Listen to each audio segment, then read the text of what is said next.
Welcome to today's lesson on the Greek civilization of the Minoans. After this lesson, our goal is that you'll be able to explain the impact early Greek civilizations had in the world. The materials you're going to need in order to complete this is this video lesson and the questions in your notebook.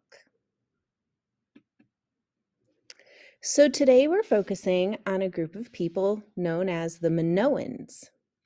If we look where the Minoans were located, we can see that the Minoans were located in the island circled on the map to the left of your screen. This island is called Crete, and it's just south of mainland Greece.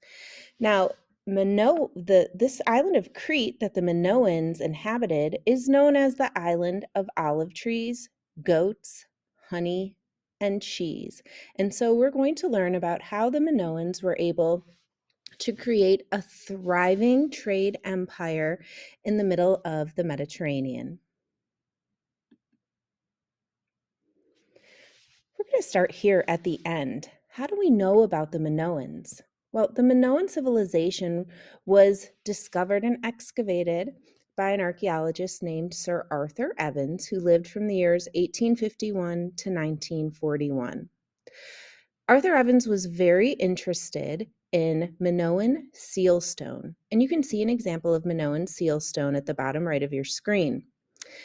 Often, Minoan art depicts a bull, and we'll go a little bit more deeply into why in a bit.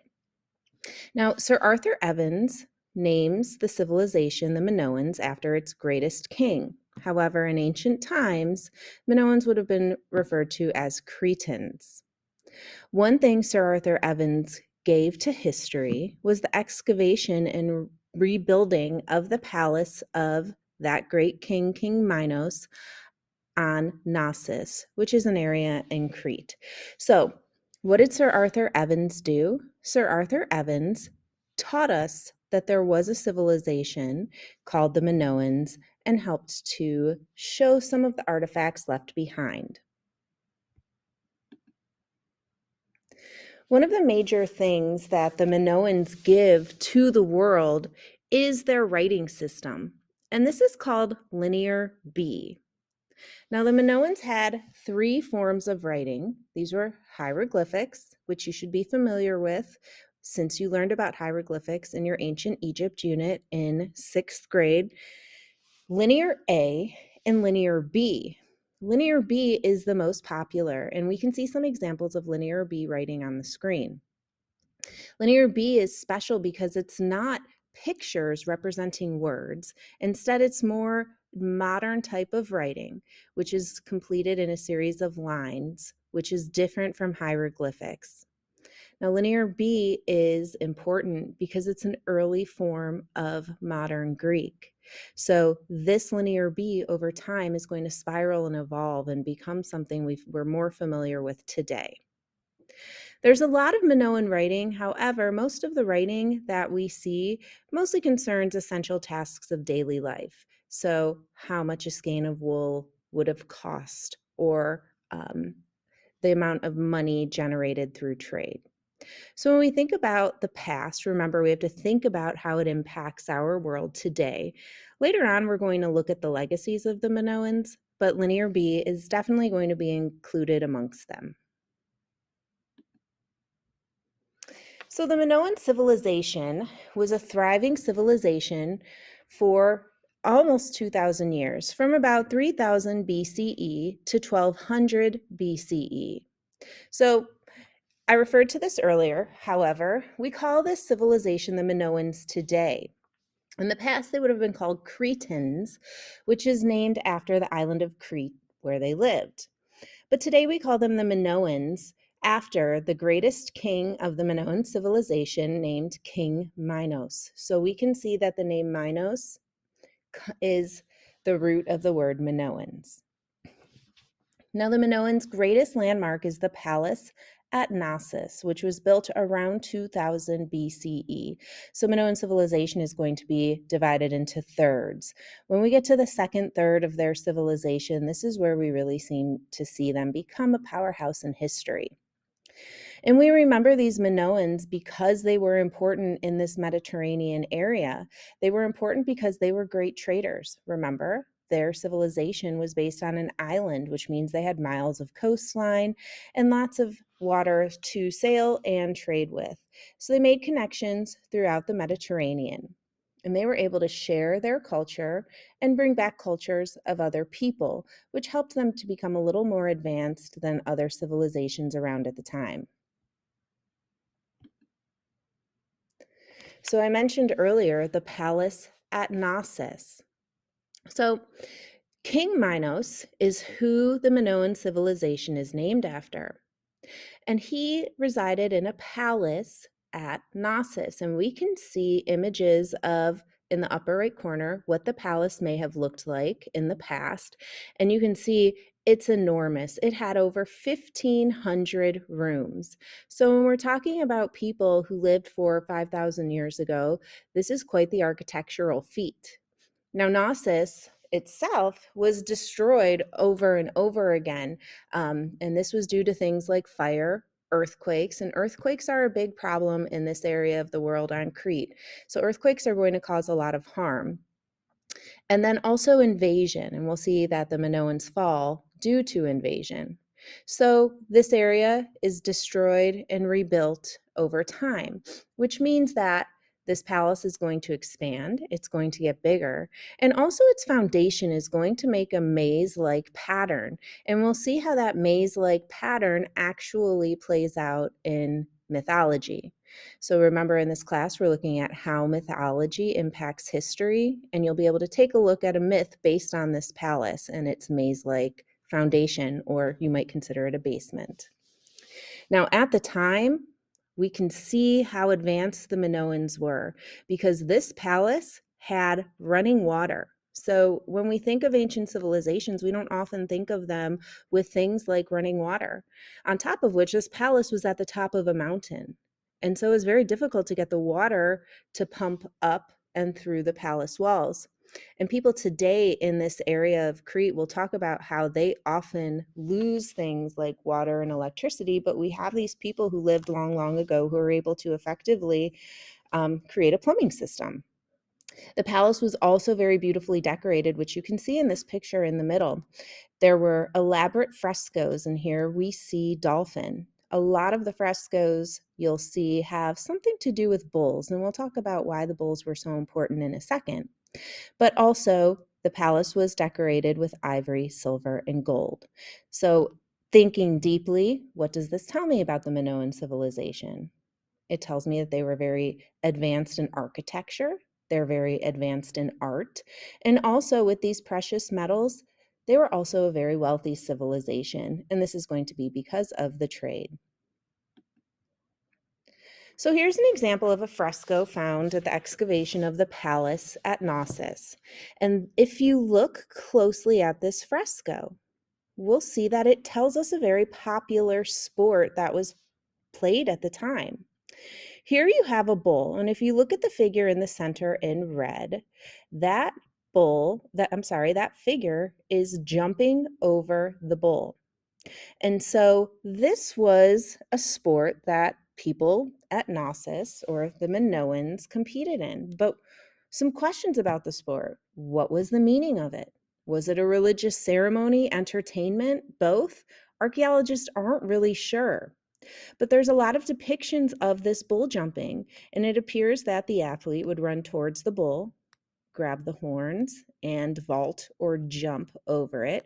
This particular fresco shows that the athlete is actually flipping over the bull, so we could tell just how dangerous this is. You run risk of being gored or trampled by the bull.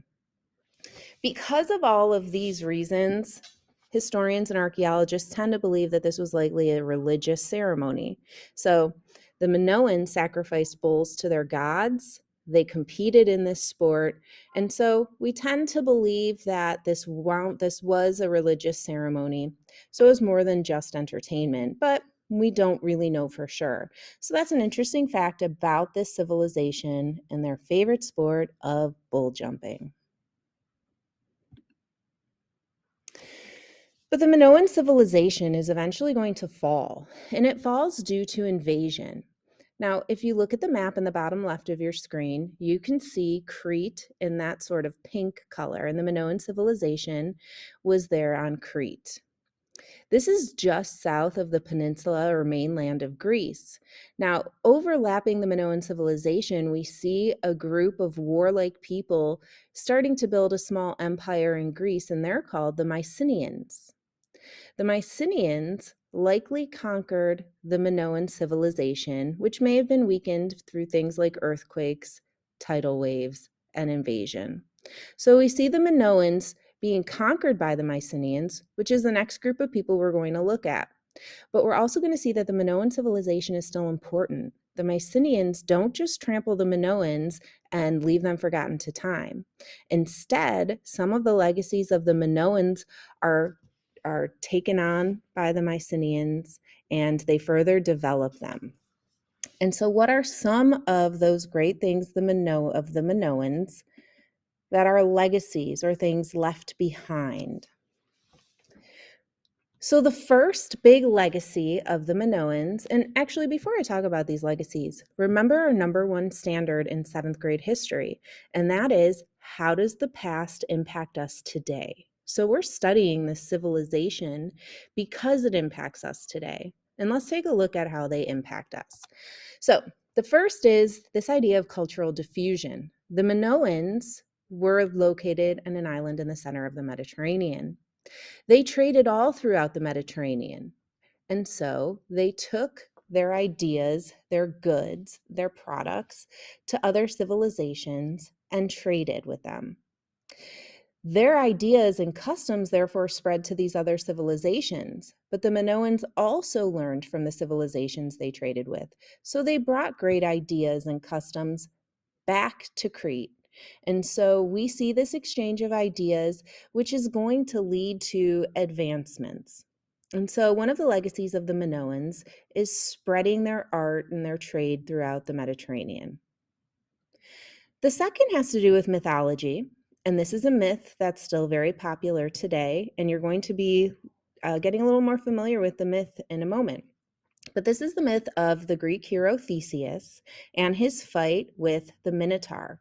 And the Minotaur is a half man, half bull who is fought by Theseus in a maze like foundation at the palace of Knossos.